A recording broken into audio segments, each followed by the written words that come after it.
Hello and welcome back to the Daily Express's Royal Roundup. It has been quite a few days for royal news, and actually quite a few weeks since we last did it. There's been an Easter break, and in between that there's also been an abroad trip as well from the King and the Queen, who we now know her as instead of Queen Consort, due to those coronation invites which came out. Well, with all the latest, we've got Richard Palmer, Daily Express's royal correspondent. Richard, quite a few days then.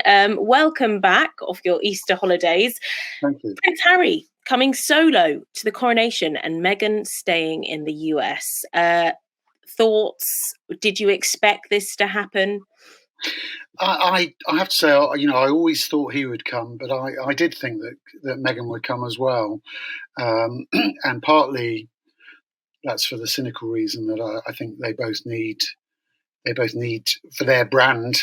Their personal brands, they both need, and commercial activities, they both need to be associated with the royal family still. But also, I just imagined they would.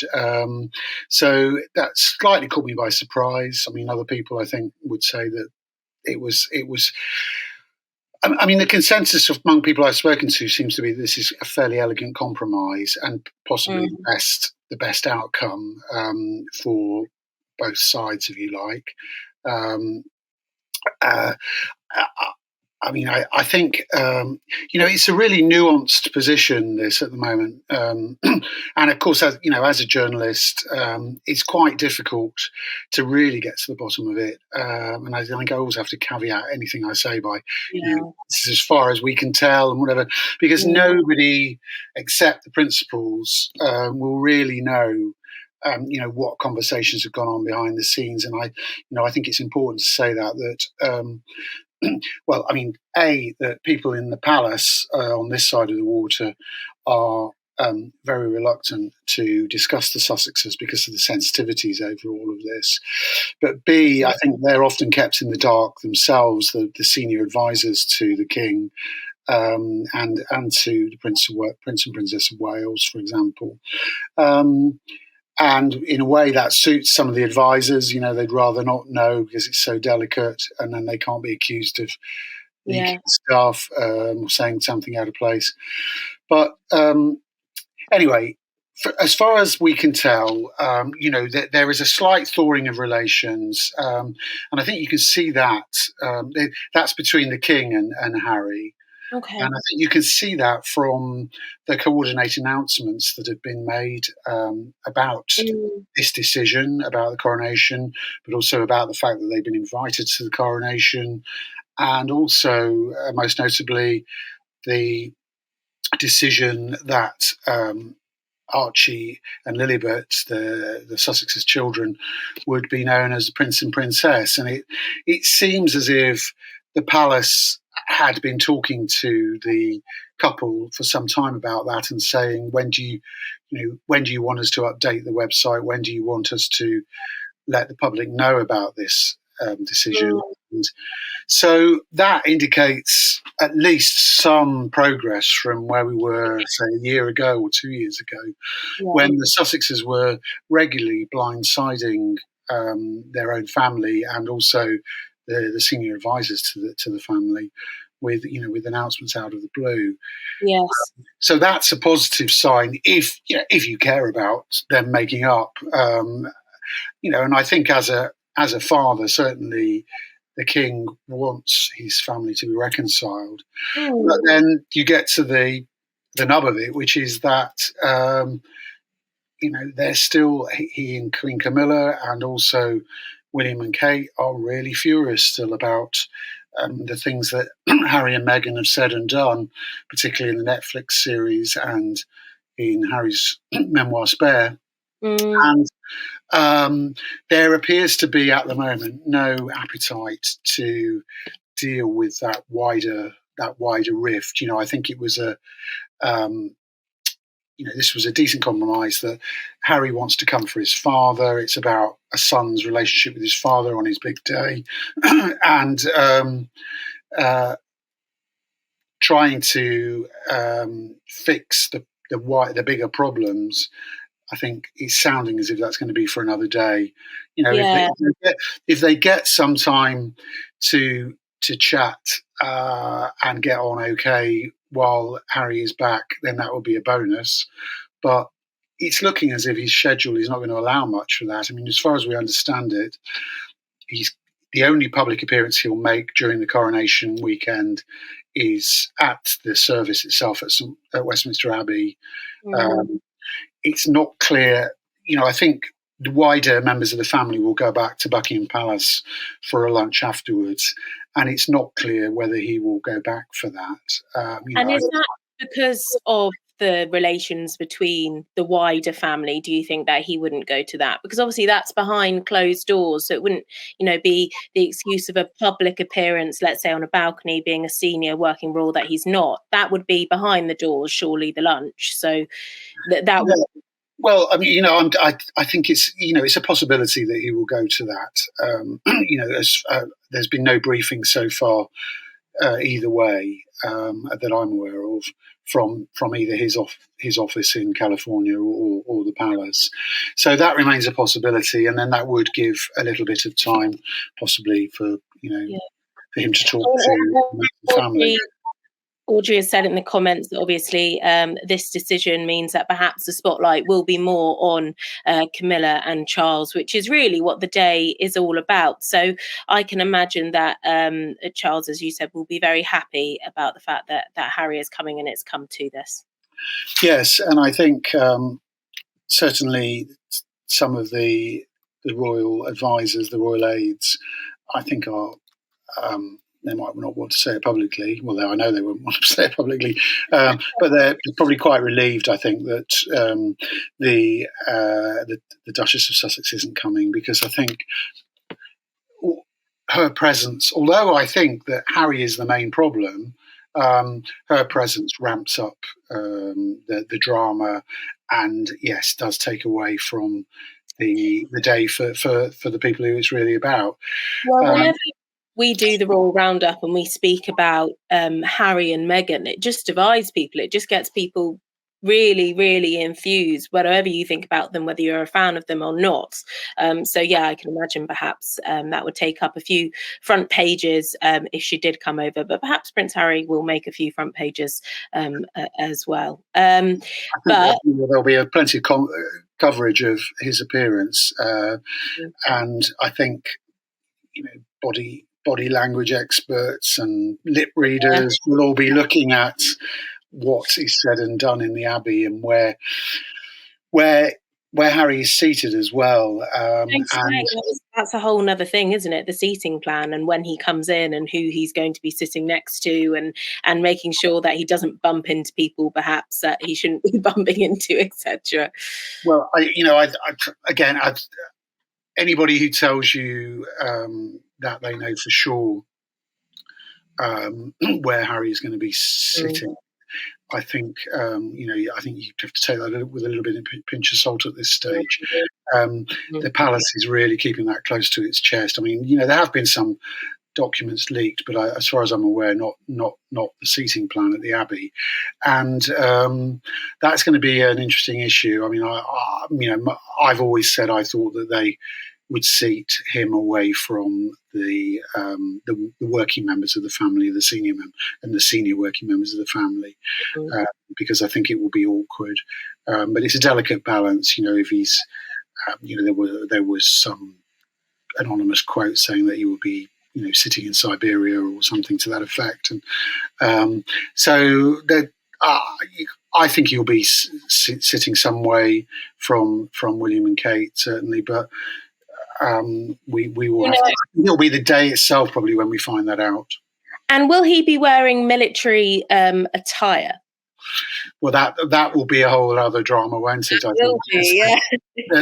The guest list. The invitations, I think, say that military uniform is one of the forms of dress you can wear, and if I remember rightly, he's not entitled to wear military uniform any longer because he's not a serving officer, and he doesn't have any royal affiliations with any regiments any longer. So That's a whole other topic. Sorry, to put you down that hole. Okay. Sorry, Richard. No, I was going to say, but it is. I mean, I was going to mention a poll that's come out today. It is interesting, because we see it in, internet traffic and in newspaper sales sometimes, that there is public interest in this family rift, in this drama, and the Harry and Meghan in particular, and their relationship with the monarchy is a topic that really divides people. And yet, for example, one of my colleagues, a BBC royal correspondent, Sean Coughlin, was saying that yesterday that, I think the BBC's most viewed, the BBC website's most viewed story a couple of days ago was this story about Harry coming to the to the coronation and Meghan not coming. So everybody sees the interest in that sense. But yet there is an opinion poll out today from YouGov, which seems to show that most people couldn't care less whether they come, whether they don't come. And it's also showing that, differing things. Roughly half the population, around about 46% of the population, according to this poll, and a couple of others I've seen, is saying that they will watch the coronation on TV or take part in related festivities in their neighbourhoods. And yet, around about 2/3 of the British public are saying in this survey that they really don't care that much about it either way. It's funny, isn't it? Because it completely, they're very hypocritical, maybe isn't the word, of each other, but they don't sync up. People say that they really don't want to talk about them, but actually they are the most engaged and most read stories across lots of differing publications, whichever political leaning you are, that they do seem to be the most commented on. Leanne said, I hope it comes dressed as a Joker. Now that would cause a stir or two. Well, there we go. Keep the comments coming in. We did a couple of polls ourselves, Richard, on this for the Royal Roundup. I think there was also a site poll on this, so we can hear the Daily Express's view on this. This was from the site. Should Meghan and the children have come with Harry to the King's coronation? No, 87%. So that will come as no surprise to you, Richard. We've done a few of these polls before. No, that doesn't surprise me. No. Yes. I personally could have quite liked seeing the children, purely based on the fact that I haven't seen them in a long time, and they're very private about it. But I guess that's why they wanted to move away from the royal family. But now they're prince and princess. There obviously is that argument. Well, yes, and that's another issue. The children. I mean, I think there's a bit of a myth grown up about that. So I wanted to mention this. Part of the reasoning, part of the argument that their side have given for Meghan staying at home with the children is that it's Archie's 4th birthday, and she wants to host a party, I think, for him for his birthday. And it's also been sort of added into the mix that the children weren't invited to the coronation.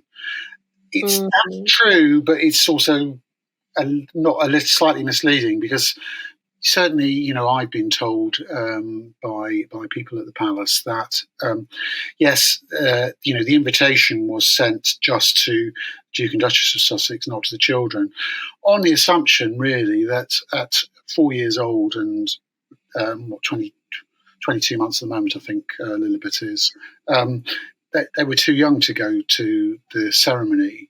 But it was also emphasised to me that it was a conversation people at the palace were willing to have with the couple if they wanted to bring their children, or for all or part of the service. That was something that could have been accommodated.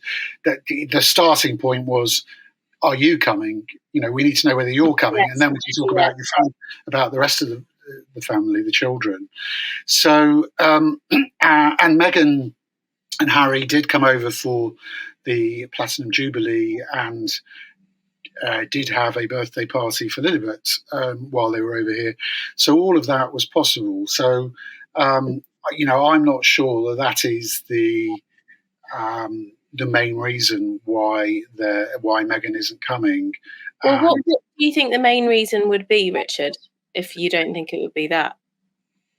I think, well, I think quite a few royal commentators have certainly said to me in the last few days that they just wonder whether she'll ever come over to Britain again. Yeah. For anything in an official capacity. Her future is in the US. She doesn't feel as if she was treated very well when she was over here. So I don't know, and it could just be that she thought it would be better all round if she wasn't there because of what I said about the heightening the drama. Yeah, it might be a tactical decision. But actually, we're going on to this topic now, Richard. Okay. Relations between Meghan and the royal family, which you just started addressing there. Meghan obviously has made her voice loud and clear about her treatment within the royal family. Prince Harry has obviously added to that. You said a few royal commentators that you've spoken to in the last few days have said perhaps, her future is in the US now, for becoming financially independent, etc. But she did have at one stage a very special relationship with the king. He did take her down the aisle when her father, biological father, was not there. So I mean, yeah, there we go. We've got a good picture there. It's quite sad then if this is the case, if this is the state of affairs. Yes, and we'll have to see. I mean, I think just going back to what we started off discussing, Harry's not going to be over for very long, is what's been briefed. He won't be there for the. He's not going to the Coronation concert as things stand, or any events on the Monday. There's a court case he's involved in starting on May the 9th. We're told he's not going to be in the UK for that. So I think he's heading straight back to the US. Meghan, it's everything one hears at the moment suggests that relations are still pretty strained, and there's a lot of bridge building to be done. I think, who knows what's going to happen in the future. Maybe they'll all end up getting on famously again, but it doesn't look likely at the moment. And I was going to say that when she did come over for the Queen's funeral, she looked dreadfully uncomfortable and quite isolated, and that was quite noticeable. And you have to temper that by saying that it was a time of terrible strain for the entire family, and they all looked. By the time, certainly, I can remember them all coming into Westminster Hall. The coffin was brought in before the funeral, and I was really struck by how tired and stressed they all looked. But she particularly stood out. She was on her own. Nobody really spoke to her, none of the other family members, and she just looked incredibly nervous and uncomfortable. And you might speculate she just didn't want to put herself through that again. Yeah, which is very understandable. If that was the case, why take yourself to a table where you don't feel very welcomed? Okay. Well, we did a couple more polls, so let's bring them up whilst we're on the topic of the coronation. Is going to make them. Do you think Meghan Markle, Archie and Lilibet not coming to the coronation, is going to make royal family relations more strained? No, 65%. Yes, 35%. This is interesting, Richard. I think lots of people think the damage is already done by the sounds of things. That may also reflect the public's belief that her not coming takes a bit of the heat out of the situation and may help in the long run. Yeah, indeed. I think we've got another poll on this as well. If we bring that up, no worries if we can't find it. Do you think King Charles's coronation will go to plan? Yes, 70%. No, 30%. So I think this comes actually at a time which we're going to address now.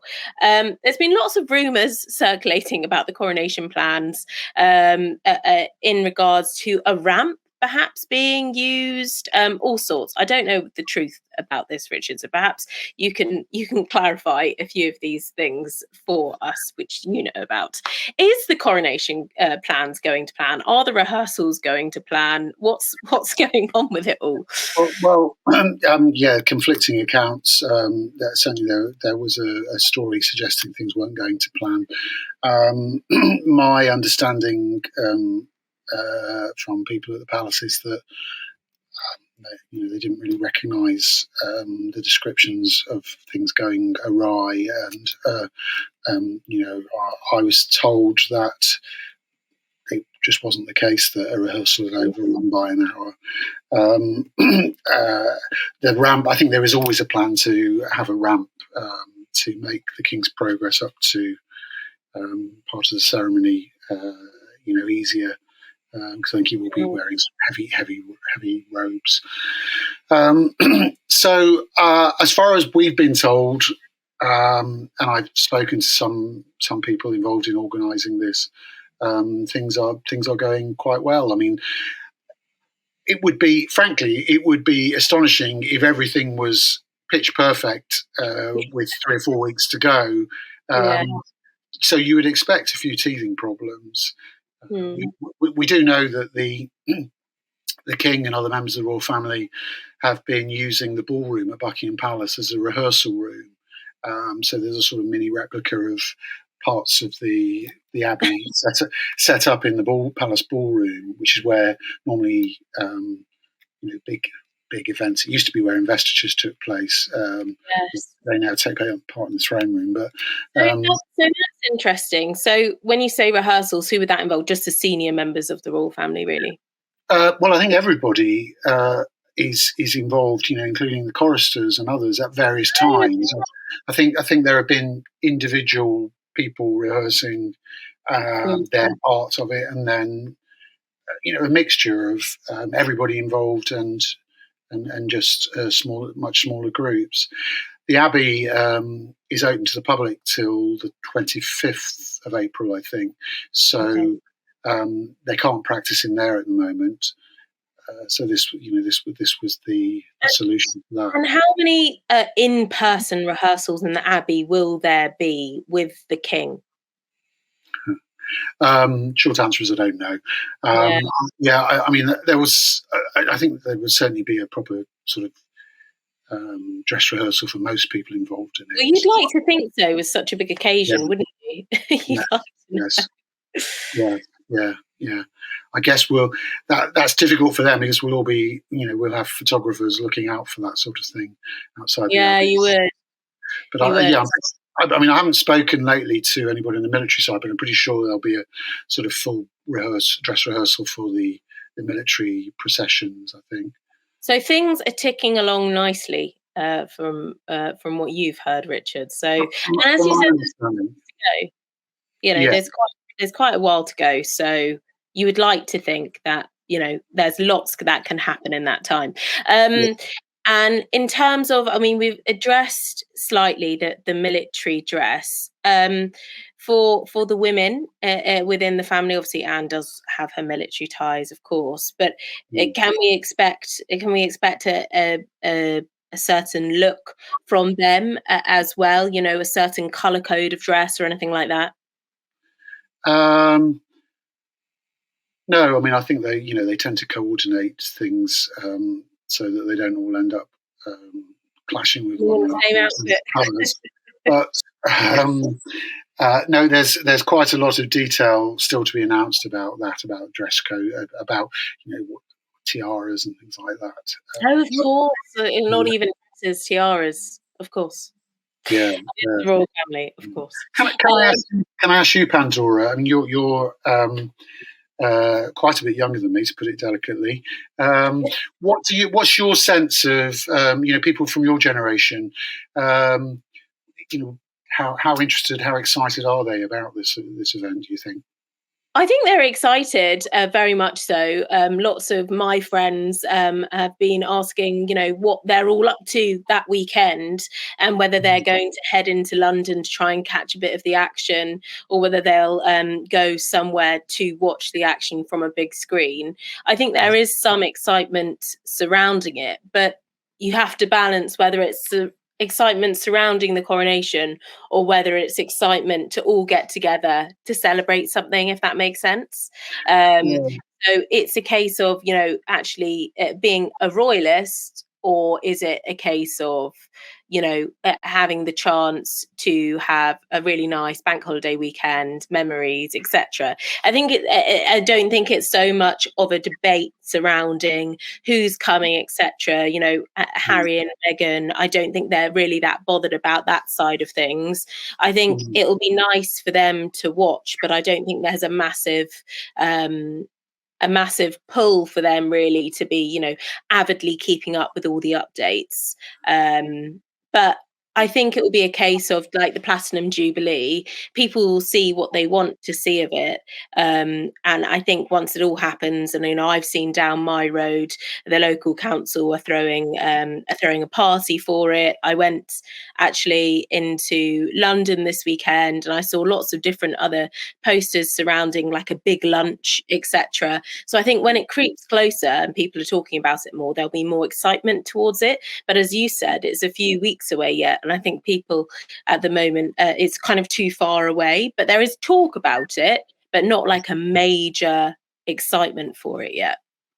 No, I think most royal occasions are the same, in the sense that big royal occasions like weddings and jubilees and coronations, in that it's a moment in history for the community you live in, and people will use it to come together to celebrate community as much as anything. But I have to say, where I live, my village, because of my job, I haven't been able to take part for many years. But we, at jubilees and weddings, often have a street party or a gathering, and there's often a village photo. It's been the same with sort of major national anniversaries as well, like the big anniversary, Day, whatever. There's a village photo, but there doesn't seem to be any of that happening here this time. And from what I understand, the parish council said, we're happy if somebody wants to organise something, we'll get involved, but we don't want to organise it ourselves. And nobody seems to be doing anything. So it is interesting. And I was talking to people last night. I mean, obviously this is not scientific; it's just anecdotal. But people seem to be saying, they'll watch it and they're interested, but there's not the same. I don't think same sense of excitement as there was even about the Platinum Jubilee at the moment. But maybe I also can remember back to the Queen's Silver Jubilee in 1977, and people thought it would be a damp squib right up until 2 or 3 weeks beforehand, from what I remember. And then in the end, it was a major event that brought everybody together and sort of cemented support for the monarchy at that time. And without sounding really British, I also do think it would depend on the weather. Because if it's a summer's day, early summer, lovely bank holiday weekend, you only have to go outside without there being a coronation on a day like that. And that, parks will be full, people will be out enjoying themselves. But if it rains, I can't imagine it will be as popular. I know that sounds very, very British, but I really do think that is the case. And also, this is just my opinion here, so take it as you will, but I think there is a bit of royal fatigue. I think we've had a lot of royal stories. Royals has been, across the news, whether it be about books, interviews, whether it be about very, very sad occasions or moments of joy. It's quite literally been one thing after the other. And I think maybe for people who aren't big royalists and follow the royal family might just think, oh, here they are again. But maybe. That's just my take on things, Richard. But the final topic that we're going to talk about is I never know quite now what to say, whether it's Camilla, Queen Consort, or the Queen. So right now I'm going to go with Camilla, whilst I still have the chance to, is in hot water after news came about that she's using an ivory scepter. Now, this is something that Prince William has spoken about in terms of the use of ivory. And I was just wondering your take on it, Richard, that she will apparently be using this for the coronation. Is that confirmed? Yes, I think that was confirmed while I was off. I mean, unfortunately, I picked a week to be off when there was a raft of announcements about the coronation. Yeah. Yeah, I mean, it's difficult. They can't win, can they? They're not. She's not using the going all diamond, but there was always going to be something else from the legacy of empire that would create controversy. William, as far as I can remember, has never publicly said, but it has been reported that he wanted to remove all ivory from the royal palace, and there was resistance to that, and I can understand that because these things are ancient, and it's not as if animals are being slaughtered now for the ivory. I think I don't believe that ivory piano keys have been smashed up all over the world I think there's a law within certain antique dealers. If you use ivory, which is to a certain date, you can't sell on now. I think that's the thing. So I think lots of maybe antique dealers won't be very happy about the use of it. Yes, maybe. Maybe. Yeah, but so there's been a bit of controversy about that, and I'm sure there'll be further controversies about perhaps troops involved in the ceremonies wearing bearskins or bearskin hats, whatever. There's always going to be some controversy. And do you think the royal family will expect that? It's part of any event that there'll be a few people who aren't happy about certain aspects. Yes, I think so. I think they'll expect it, but actually another topic we could have discussed at length today is the King's attitude towards slavery, and I personally think that he and the royal family have taken a pretty sensible view of all of this, rather than he's already condemned Britain's history of slavery a number of times now, in both Ghana when I was there in 2018, and in the Caribbean a couple of times. So he, I think the sensible thing to do is just put it out there and say, look, this is the history, it's part of our history, rather than trying to bury things. And that's why personally this is a bit off topic, but personally, as somebody who studied history at university, I don't believe in burying our history. I don't believe in toppling statues in most cases. I believe in keeping our history and explaining it, in the fullest terms possible. And so there, on the slavery issue, he is wanting more research to be done and to be exposed on the royal family's involvement in the slave trade in the going back to the 17th, 18th century. And you also always have to balance as well the fact that on the slavery issue, while Britain built a lot of its wealth on the slave trade in the days of empire, it also came to the conclusion that slavery was morally wrong long before some other countries, and was as vigorous in trying to police and stop the slave trade once it had come to that conclusion. And indeed, Queen Victoria's husband, Prince Albert, spoke out against the slave trade, at an early stage in their marriage. So, yeah. And do you think as well he's being so vocal about this because of his relations, with the Commonwealth? Yeah, I think so. I mean, I think he wants. He's somebody who doesn't actually want to heal divisions, both in his family and within the Commonwealth. And it's difficult on the family side at the moment. I think emotions are still pretty heightened by everything that's happened.